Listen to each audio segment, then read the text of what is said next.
নবী মুহাম্মদুর রাসূলুল্লাহ, সকলেই বলুন সাল্লাল্লাহু আলাইহি ওয়াসাল্লাম। জীবনের যত মুআজিজা ছিল, অন্যতম মুআজিজা হলো মেরাজ। মেরাজের বর্ণনা করতে যাইয়া আল্লাহ পাক সর্বপ্রথম একটা শব্দ আনছেন, সেই শব্দটা কি? সুবহান। মুফাসসিরিনে কেরাম বলেন আল্লাহ পাক কেন সুবহান শব্দ ব্যবহার করেছেন? মুফাসসিরিনে কেরাম বলেন আল্লাহ পাক সুবহান শব্দ এই জন্য ব্যবহার করেছেন, আল্লাহ তাবারাক ওয়া তাআলা রাসূল করিম সাল্লাল্লাহু আলাইহি ওয়াসাল্লামকে মসজিদে হারাম থেকে মসজিদে আকসা পর্যন্ত 7 আসমান, সিদরাতুল মুনতাহা, সিদরাতুল মুনতাহার পরে আরেকটা স্থান হলো লা জামানা ওয়ালা মাকান, এমনকি আরশে আজিম পর্যন্ত, পুনরায় আবার আল্লাহ পাক বাইতুল মুকাদ্দাস, আবার পুনরায় আল্লাহ পাক মক্কা মুআজ্জামায় রাসূল করিম সাল্লাল্লাহু আলাইহি ওয়াসাল্লামকে এত লম্বা সফর করাইছেন।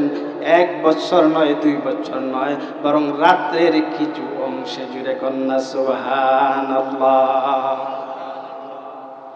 মুহতারাম হাজিরিন, আপনাদের জানা থাকার কথা, মসজিদে হারাম থেকে শুরু করে মসজিদ আকসা পর্যন্ত 1 থেকে 1.5 মাসের রাস্তা, প্রায় 40 দিন। এবং মসজিদে আকসা থেকে শুরু করে প্রথম আসমান, মানুষের মুফাসসিরিনে কেরামদের হিসাব অনুযায়ী প্রথম আসমান দুনিয়া থেকে 500 বছরের দূরত্ব রাস্তা, জুড়ে কন্যা সুবহানাল্লাহ। মসজিদে হারাম থেকে শুরু করে মসজিদে আকসা পর্যন্ত হলো 40 দিনের রাস্তা। দুনিয়া থেকে শুরু করে প্রথম আসমান হলো 500 বছরের রাস্তা। অনুরূপ দ্বিতীয়, তৃতীয়, চতুর্থ, পঞ্চম, ষষ্ঠ, সপ্তম আকাশ পর্যন্ত 500 বছরের রাস্তাকে 7 দিয়া পূর্ণ দিলে 3500 বছরের রাস্তা হয়। জোরে কন্যা সুবহানাল্লাহ। 7 আকাশের পরে আল্লাহ পাক সিদরাতুল মুনতাহা রাসূল করিম সাল্লাল্লাহু আলাইহি সাল্লামকে নিয়ে গেলেন। ওখান থেকে আরেকটা জায়গা রয়েছে যার নাম হলো লা জামান ওয়ালা মাকান। দুনিয়ার কোন মানুষের কল্পনা ওই জায়গায়, ওই স্থানে গিয়ে কাজ করে না। শুধু তা নয়, ওখান থেকে আরো অনেক দূর হলো আরশে আজিম। এত লম্বা সফর আল্লাহ পাক রাসূল করিম সাল্লাল্লাহু আলাইহি ওয়াসাল্লামকে লাইলাত, পূর্ণ রাত নয়, রাতের কিছু অংশের মধ্যে সম্পূর্ণ কমপ্লিটলি সফর করিয়ে দিয়েছে।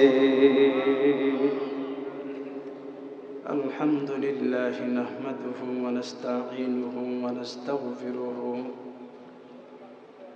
ওয়া নু'মিনু বিহি ওয়া নাতাওয়াক্কালু আলাইহি ওয়া নাউযু বিল্লাহি মিন শুরুরি আনফুসিনা ওয়া মিন সাইয়্যাতি আমালিনা। من يهده الله فلا مضل له ومن يضلله فلا هادي له، ونشهد أن لا إله إلا الله وحده لا شريك له، لا شريك له ولا وزير له ولا مقارن له ولا مكازم له ولا منازر له، ونشهد أن سيدنا ونبينا وشفيعنا ومولانا مؤيدنا محبوبنا منزومنا مقصومنا مقصودنا أجدر الخلق جديرنا، ثم نشهد أن محمدا عبده ورسوله أرسله الله بالحق بشيرا ونذيرا وداعيا إلى الله بإذنه وسراجا منيرا. أما أما بعد فقد قال الله تبارك وتعالى في كلامه المجيد وفرقانه الحميد أعوذ بالله من الشيطان الرجيم بسم الله الرحمن الرحيم سبحان الذي أسرى بعبده ليلا من المسجد الحرام إلى المسجد الأقصى الذي باركنا حوله لنريه من آياتنا إنه هو السميع البصير صدقت يا رب العالمين. وقال تعالى بشان حبيبه وما زادهم إيمانا وتسليما اللهم صل على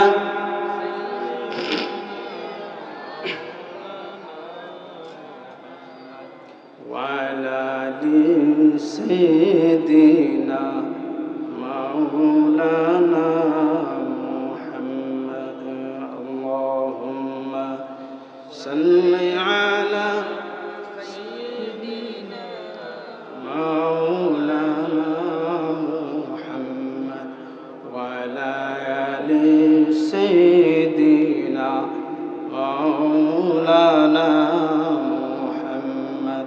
بلغ العلا بكماله كشف الدجى بجماله حسنت جميع خصاله صلوا عليه وآله بلغ العلا بكماله كشف الدجى بجماله حسنت جميع خصاله صلوا عليه وآله محبوب خدا شافع محشر ہے ہمارا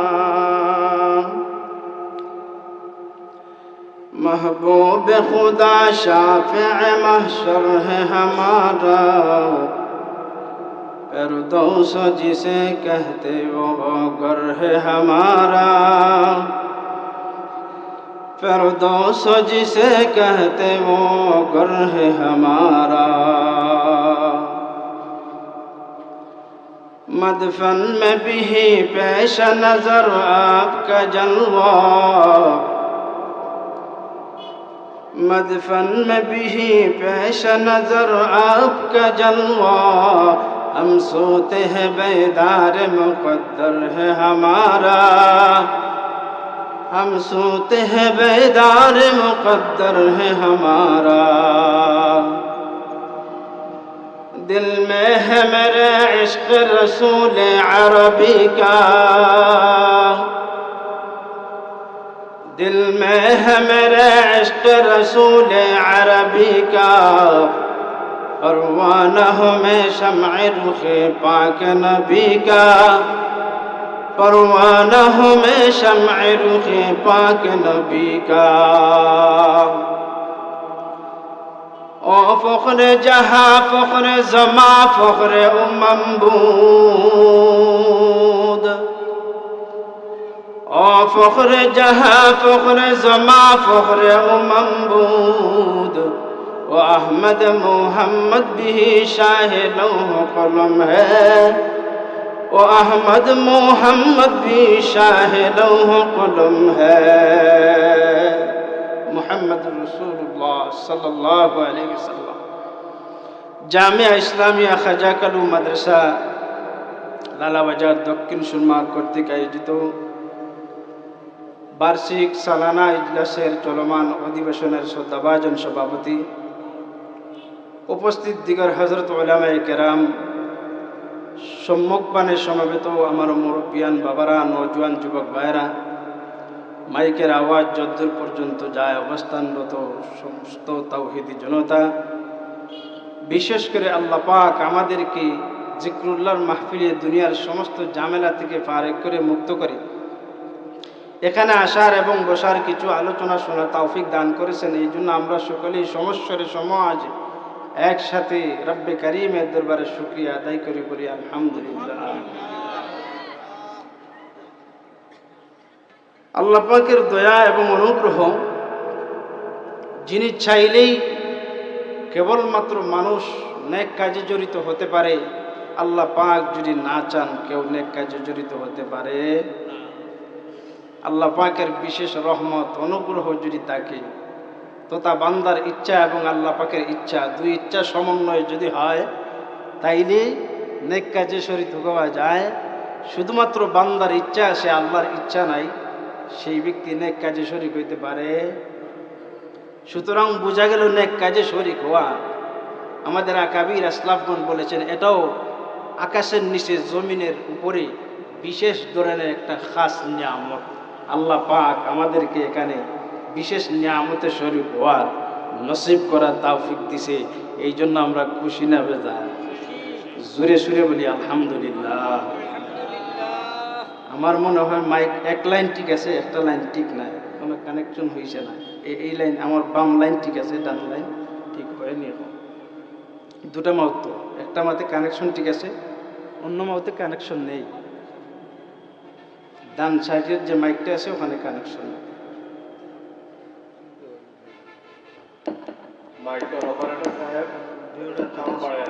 এটা সাউন্ড বাড়ায় দেখবে।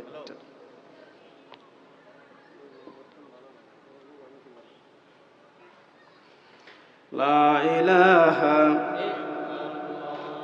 লা ইলাহা লা ইলাহা লা ইলাহা ইল্লাল্লাহু মুহাম্মাদুর রাসূলুল্লাহ সাল্লাল্লাহু আলাইহি ওয়াসাল্লাম। সম্মানিত হাজিরিন, আমি আপনাদের সামনে মহাগ্রন্থ আল কোরআন থেকে এখানে আয়াতে কারিমা তেলাওয়াত করেছি। এই আয়াতে কারিমা হলো কোরআন মাজিদ 30 পারার মধ্য থেকে 15তম পারার প্রথম নম্বর পৃষ্ঠা এবং প্রথম নম্বর আয়াত, সূরাতুল ইসরা অথবা সূরাতু বানি ইসরাইল প্রথম নম্বর আয়াতে কারিমা তেলাওয়াত করেছি। এই আয়াতকে সামনে রেখে আমাদের আকাবির আসলাফের কিছু মুজাকারা থেকে আমি আপনাদের সামনে মুজাকারা করব। আল্লাহ পাক যেন আমাদেরকে শেষ পর্যন্ত শোনার এবং বোঝার সেই অনুপাতে আমল করার তৌফিক দান করে, সকলে বলুন আমিন। আপনারা সবার জানা থাকার কথা, যখনই রজব মাস আসতো রাসূল করিম সাল্লাল্লাহু আলাইহি ওয়াসাল্লাম একটা দোয়া পড়তেন, আল্লাহুম্মা বারিক লানা ফি রজব ওয়া শাবান ওয়া বাল্লিগনা রমাজান। এই দোয়ার সরল তর্জমা হলো, আল্লাহ রজব এবং শাবান মাসে আমাদেরকে বরকত দিন, এমন বরকত বাল্লিগনা ইলা রমাজান, যেন আমরা রমজান পর্যন্ত পৌঁছতে পারি। আমি আপনাদেরকে জিজ্ঞাসা করতে চাই, আল্লাহর রাসূল দোয়া করতেন কোন মাসে? রজব মাসে। কোনটা দোয়া করতেন? আল্লাহ পাক যেন আমাকে রজব এবং শাবানে বরকত দেন, রমজান পর্যন্ত পৌঁছাই দেন। একটা মানুষের, নবী থেকে শুরু করে সর্বসাধারণ পর্যন্ত কোনো মানুষ কবে মরবে এটা সুনিশ্চিত কেউ গ্যারান্টি দিতে পারে? তাহলে রাসূল করিম সাল্লাল্লাহু আলাইহি সাল্লাম তিনিও জানতেন না কবে মারা যাবেন, তারপরও আল্লাহর রাসূল রমজান মাস এখনো 2 মাস বাকি, কিন্তু রাসূল দোয়া করতেন বাল্লিগনা ইলা রমাজান। তাহলে রাসূল করিম সাল্লাল্লাহু আলাইহি সাল্লাম যদি জানতেন না তারপরও কেন দোয়া করতেন? আল্লামা ইবনে হাজার আসকালানী রহমাতুল্লাহ আলাইহি বলেন, লম্বা আলোচনা সংক্ষেপে বলে দিচ্ছি উত্তরটা, নেক হায়াত কামনা করা জায়েজ আছে। তিনি আরেকটু সংযোগ করেছেন, এজাফা করেছেন, যদি কোনো মানুষ পৃথিবীর বুকে হায়াত বাড়াতে চায়, নেক হায়াত বাড়াতে চায়, সে যেন তার ভাই বোন ভাতিজা ভগ্নী মা আর বাবার হক আদায় করে এবং দ্বীনে মাদারিসের হক আদায় করে, তাইলে আল্লাহ পাক তার হায়াতের মধ্যে বরকত দিয়ে দিবে। তাইলে আমরা নেক হায়াত বাড়াইতে চাইনি না চাইনি? আল্লাহ পাক আমাদেরকে নেক কাজ করার তৌফিক দান করে, সকলে বলেন আমিন। রাসূল করিম সাল্লাল্লাহু আলাইহি ওয়াসাল্লামের এই 2টা মাসের ভিতরে, বিশেষ করে রজব মাসে যে এই একটাই আমল ছিল, আল্লাহুম্মা বারিক লানা ফি রজব ওয়া শাবান, ওয়াবাল্লিগনা রমাদান, এটা সবসময় দোয়া পড়তেন। আল্লাহ পাক যেন আমাদেরকে সেই দোয়া করা তৌফিক দান করেন, সকলে বলেন আমিন। আরেকটা বিষয় হলো, এই মাসকে কেন্দ্র করে একটা বিষয় ওয়াজ সবসময় চলে, সেটা হলো রসুল করিম সাল্লাল্লাহু আলাইহি সাল্লামের জীবনে ঘটে যাওয়া একটা মুআজিজা, বিশেষ মুআজিজা, অন্যতম মুআজিজা, যার নাম হলো মেরাজ অথবা ইসরা। কি বলেছি? মেরাজ অথবা ইসরা। মেরাজ কেন বলা হয় আর ইসরা কেন বলা হয়? বলে ইসরা হলো মসজিদে হারাম থেকে শুরু করে মসজিদে আকসা পর্যন্ত নিচের সফরটাকে ইসরা বলা হয় কুরআনের ভাষায়, আর উপরের সফরটাকে সুম্মা আরাজাবি ইলাস সামা মেরাজ বলা হয়। তাইলে রাসূল করিম সাল্লাল্লাহু আলাইহি ইসলামের জীবনের অন্যতম একটা মুআজিজা হলো মেরাজ, যেটা দুইটা নাম। কয়টা নাম? দুইটা। একটা হলো ইসরা আর একটা হলো কি? মেরাজ। এই মেরাজটা কবে সংগঠিত হয়েছে এই ব্যাপারে বিভিন্ন আকওয়াল, কৌল, অভিমত আছে। তোর মধ্যে দুই একটা কৌল আমি আপনাদেরকে বলছি। কেউ কেউ বলেছেন মেরাজটা সংগঠিত হয়েছে হিজরতের 16 মাস আগে অথবা হিজরতের 1 বছর আগে।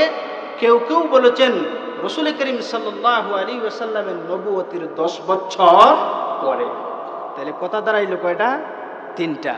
একটা হলো হিজরতের 16 মাস আগে, আরেকটা হলো হিজরতের 1 বছর আগে, আরেকটা হলো কি রাসূল করিম সাল্লাল্লাহু আলাইহি ওয়াসাল্লাম নবুয়ত প্রাপ্তির 10 বছর পরে। তিনটা কথা এক না ব্যতিক্রম আছে? আওয়াজ দিন, তিনটা কথা এক না ব্যতিক্রম? ব্যতিক্রম। তাইলে কোনটা মানব? বলে সবটাই সঠিক। অর্থাৎ কবে সংগঠিত হয়েছে এই ব্যাপারে ইখতিলাফ থাকলেও নবীজির মেরাজ যে সংগঠিত হয়েছে এই ব্যাপারে কোনো ইখতিলাফ নেই। বিল ইত্তেফাক আল্লাহ রাসূলের মেরাজ সংগঠিত হয়েছিল, এতে কোনো সন্দেহ নেই। এমনকি দিন কবে ছিল সেটাও নির্ধারণ নেই, তবে রাসূলের মেরাজ হয়েছিল, ইসরা হয়েছিল, এতে কোনো সন্দেহ নেই।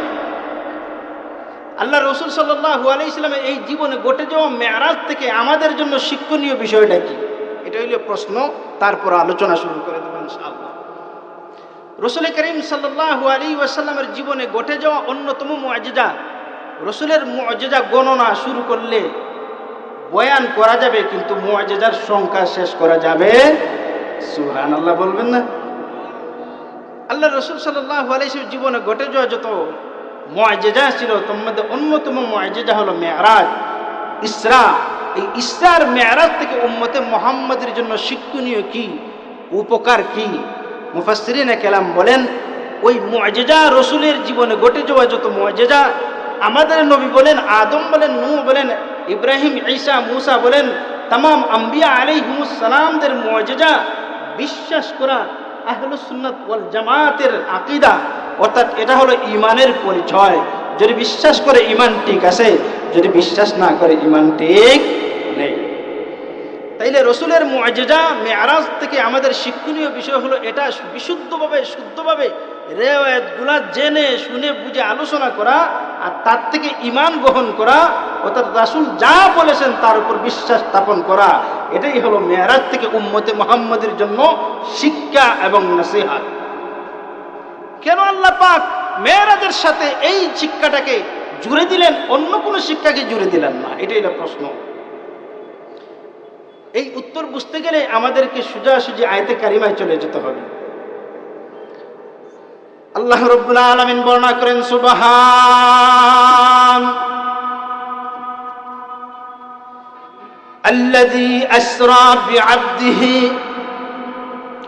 লাইলাম মিনাল মাসজিদিল হারামি ইলাল মাসজিদিল আকসা আল্লাযী বারাকনা হাওলাহু লিনুরিয়াহু মিন আয়াতিনা ইন্নাহু হুয়াস সামিউল বাসীর। মুহতারাম হাজিরিন, ভালো করে দিল দিয়ে বুঝবেন, আল্লাহ পাক নবী মুহাম্মদুর রাসূলুল্লাহ, সকলেই বলুন সাল্লাল্লাহু আলাইহি ওয়াসাল্লাম, জীবনের যত মুআজিজা ছিল অন্যতম মুআজিজা হলো মেরাজ। মেরাজের বর্ণনা করতে যাইয়া আল্লাহ পাক সর্বপ্রথম একটা শব্দ আনছেন, সেই শব্দটা কি? সুবহান। মুফাসসিরিনে কেরাম বলেন আল্লাহ পাক কেন সুবহান শব্দ ব্যবহার করেছেন? মুফাসসিরিনে কেরাম বলেন আল্লাহ পাক সুবহান শব্দ এই জন্য ব্যবহার করেছেন, আল্লাহ তাবারাক ওয়া তাআলা রাসূল করিম সাল্লাল্লাহু আলাইহি ওয়াসাল্লামকে মসজিদে হারাম থেকে মসজিদে আকসা পর্যন্ত 7 আসমান, সিদরাতুল মুনতাহার পরে আরেকটা স্থান হলো লা জামানা ওয়ালা মাকান, এমনকি আরশে আজিম পর্যন্ত, পুনরায় আবার আল্লাহ পাক বাইতুল মুকাদ্দাস, আবার পুনরায় আল্লাহ পাক মক্কা মুআজ্জামায় রাসূল করিম সাল্লাল্লাহু আলাইহি ওয়াসাল্লামকে এত লম্বা সফর করাইছেন। 1 বছর নয়, 2 বছর নয়, বরং রাত্রের কিছু অংশে জুড়ে কন্যা সুবহানাল্লাহ। মুহতারাম হাজিরিন, আপনাদের জানা থাকার কথা, মসজিদে হারাম থেকে শুরু করে মসজিদ আকসা পর্যন্ত 1 থেকে 1.5 মাসের রাস্তা, প্রায় 40 দিন। এবং মসজিদে আকসা থেকে শুরু করে প্রথম আসমান, মানুষের মুফাসসিরিনে কেরামদের হিসাব অনুযায়ী প্রথম আসমান দুনিয়া থেকে 500 বছরের দূরত্ব রাস্তা, জুড়ে কন্যা সুবহানাল্লাহ। মসজিদে হারাম থেকে শুরু করে মসজিদে আকসা পর্যন্ত হলো 40 দিনের রাস্তা। দুনিয়া থেকে শুরু করে প্রথম আসমান হলো 500 বছরের রাস্তা। অনুরূপ দ্বিতীয়, তৃতীয়, চতুর্থ, পঞ্চম, ষষ্ঠ, সপ্তম আকাশ পর্যন্ত 500 বছরের রাস্তাকে 7 দিয়া পূর্ণ দিলে 3500 বছরের রাস্তা হয়। জোরে কন্যা সুবহানাল্লাহ। 7 আকাশের পরে আল্লাহ পাক সিদরাতুল মুনতাহা রাসূল করিম সাল্লাল্লাহু আলাইহি সাল্লামকে নিয়ে গেলেন। ওখান থেকে আরেকটা জায়গা রয়েছে যার নাম হলো লা জামান ওয়ালা মাকান। দুনিয়ার কোন মানুষের কল্পনা ওই জায়গায়, ওই স্থানে গিয়ে কাজ করে না। শুধু তা নয়, ওখান থেকে আরো অনেক দূর হলো আরশে আজিম। এত লম্বা সফর আল্লাহ পাক রাসূল করিম সাল্লাল্লাহু আলাইহি ওয়াসাল্লামকে লাইলাত, পূর্ণ রাত নয়, রাতের কিছু অংশের মধ্যে সম্পূর্ণ কমপ্লিটলি সফর করিয়ে দিয়েছে। মুহতারাম হাজিরিন, আপনাদের দিমাগে হয়তো প্রশ্ন আসতে পারে, রাত্রের কিছু অংশের মধ্যে রাসূল করিম সাল্লাল্লাহু আলাইহি ওয়াসাল্লামকে আল্লাহ পাক এত লম্বা সফর করাইছেন, মানুষের অন্তরে যেন এই ধারণা না আসে যে একজন মানুষ হইয়া এত লম্বা সফর সামান্য করা তো সম্ভব না। সামান্য সময়ের ভিতরে এত লম্বা সফর মানুষ দ্বারা কিভাবে সম্ভব? এই নবী হয়তো নবী না, মনে হয় অন্য কিছু, এমনটা ধারণা মানুষের অন্তরে যেন না আসে।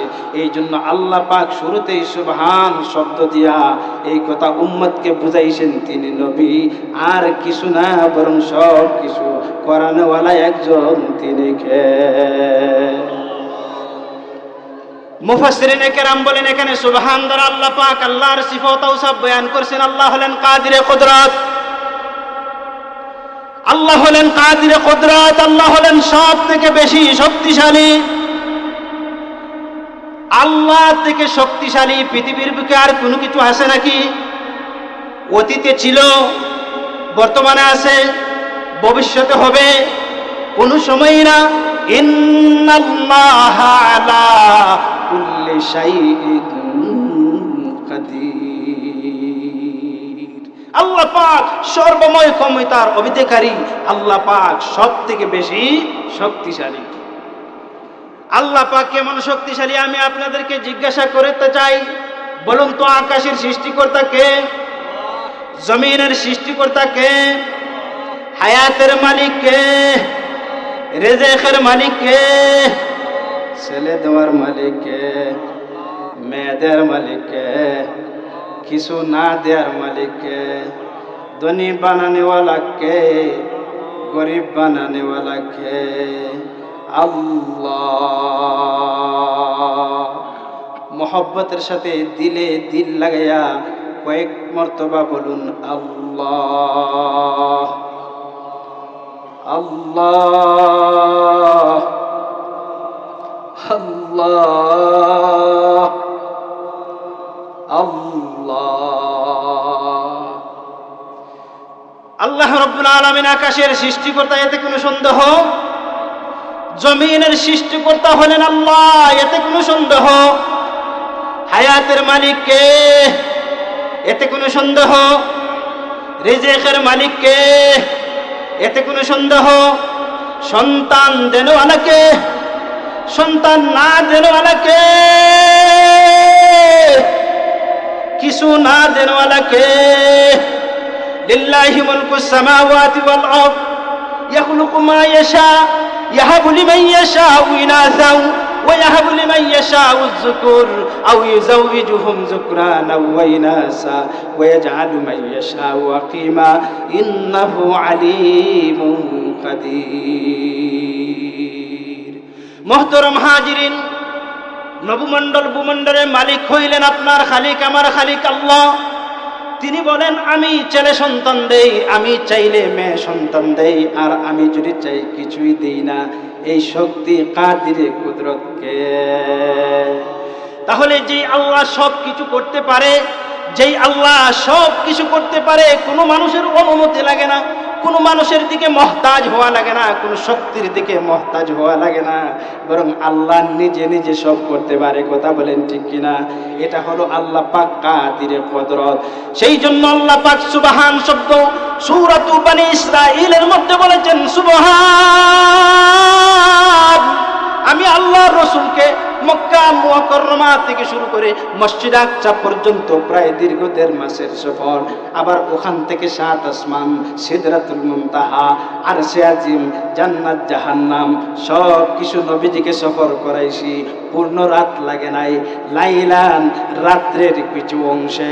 উম্মতে মুহাম্মাদি, তোমরা যখন নবীজির ওই মুজিজা জানবা, এত লম্বা সফর আল্লাহ পাক রাত্রের কিছু অংশ করাইছে। মানুষের অন্তরে এই ঘটনা জানার পরে ঈমানে যেন বদ্ধমূল হয়ে যায়, ঈমানে যেন শিরিক না ঢুকে, ঈমানে যেন পরিবর্তন না ঢুকে। মানুষ যেন এই ধারণা না করে যে একজন মানুষ হইয়া যদি এত লম্বা সফর কম সফরের ভিতরে করতে পারে, উনি মনে হয় নবী না অন্য কিছু। এই কথা যেন মানুষের অন্তরে না আসে। আল্লাহ পাক এই জন্য শুরুতে একটা শব্দ ব্যবহার করেছেন, সেটার নাম হলো সুবহান। আমি আল্লাহ কাদিরে কুদরত, আমি আল্লাহ সব থেকে পবিত্র। মানুষের দিমাগে যে জিনিসটা আকলে আসে না, মানুষ যা কল্পনা করতে পারে না, মানুষের কল্পনার বাইরে যা কিছু, তা যদি আমি আল্লাহ করতে পারি, সেইভাবে রাসূলকে এত লম্বা সফর রাত্রের কিছু অংশে আমি আল্লাহ সফর করতে পারি। কারণ হলো আমি আল্লাহ সুবহান। এই জন্য আল্লাহ পাক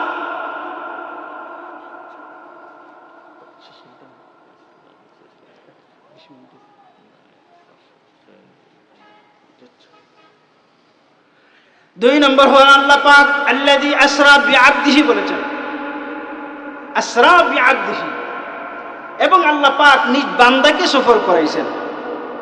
এখন প্রশ্ন হলো আল্লাহ পাক কেন বান্দা বললেন? একবার রাসূল করিম সাল্লাল্লাহু আলাইহি ওয়াসাল্লামের দরবারে একজন ফেরেশতা আসলেন, এসে বলেন আসসালাতু ওয়াসসালামু আলাইকা ইয়া রাসূলুল্লাহ। ওগো আল্লাহ, আল্লাহ পাক বলছেন আপনাকে 2টা প্রস্তাব দিয়েছেন, একটা হলো আবদিয়ত, একটা হলো মুলকিয়ত। ওগো নবীজি, আপনি কোনটা চান? নবীজি জিবরাইলের সাথে পরামর্শ করলেন, পরামর্শ করলে বললেন আমি আবদিয়ত চাই, মুলকিয়ত চাই না। অর্থাৎ রাসূল আল্লাহর বান্দাটাকে বেশি পছন্দ করেছেন। এই জন্য আল্লাহ পাক আল্লাযী আসরা বিআবদিহি বলেছেন, যেন মানুষ নবীদের মেরাজ শোনার পরে অন্তরে শিরিক না চলে আসে যে একজন মানুষ হইয়া এত লম্বা সফর কম সময়ের মধ্যে করেছে। অর্থাৎ রাসূলের প্রতি মহব্বত বাড়বে, মহব্বত বাড়ার পর রাসূলকে মহব্বত করতে যাইয়া যেন শিরিক না করে। বলে শিরিক কেমনে করে? ওয়াকালাতিন নাসারাল মাসীহ ইবনুল্লাহ, আপনাদের জানা থাকার কথা, ঈসা আলাইহিস সালাতু ওয়াস সালাম যখন পৃথিবীতে এসেছিলেন, বাবা সারা মায়ের মাধ্যমে পৃথিবীতে এসেছিলেন। উনার উম্মতরা উনার ব্যাপারে 3 ভাগে বিভক্ত হয়ে গেছে। কেন বিভক্ত হয়েছে? কেউ কেউ করে এত আশ্চর্যভাবে তিনি এসেছেন, তিনি মনে হয় আল্লাহর পুত্র। জুড়ে কন্যা নাউজুবিল্লাহ। আবার কেউ কেউ বলেছেন না না, তিনি মনে হয় তিন খুদার এক খোদা। আবার কেউ কেউ বলেছে না না, তিনি মনে হয় খোদা। ওয়াকালাতিন নাসারাল মাসীহ ইবনুল্লাহ। আল্লাহ পাক ওই নবী ঈসা আলাইহিস সালাতু ওয়াস সালামের উম্মতরা নবীর প্রতি ইশকের কারণে শিরিক করে ফেলেছে। আল্লাহ পাক আল্লাযী আসরা বিআবদিহি, নবী হলেন আল্লাহর বান্দা। এত লম্বা সফর করাইছি সামান্য সময়ের ভিতরে। ও উম্মতেরা, তোমরা নবীকে নবী মনে করবা, আব্দুল মনে করবা, অন্য কিছু মনে করবা না। যদি অন্য কিছু মনে করে নাও তাইলে শিরিক হয়ে যেতে পারে। সুতরাং রাসূল সাল্লাল্লাহু আলাইহি সাল্লাম উম্মতকে আল্লাহ পাক শিরিক থেকে রক্ষা করার জন্য আসরা বিআবদিহি শব্দ ব্যবহার করেছে।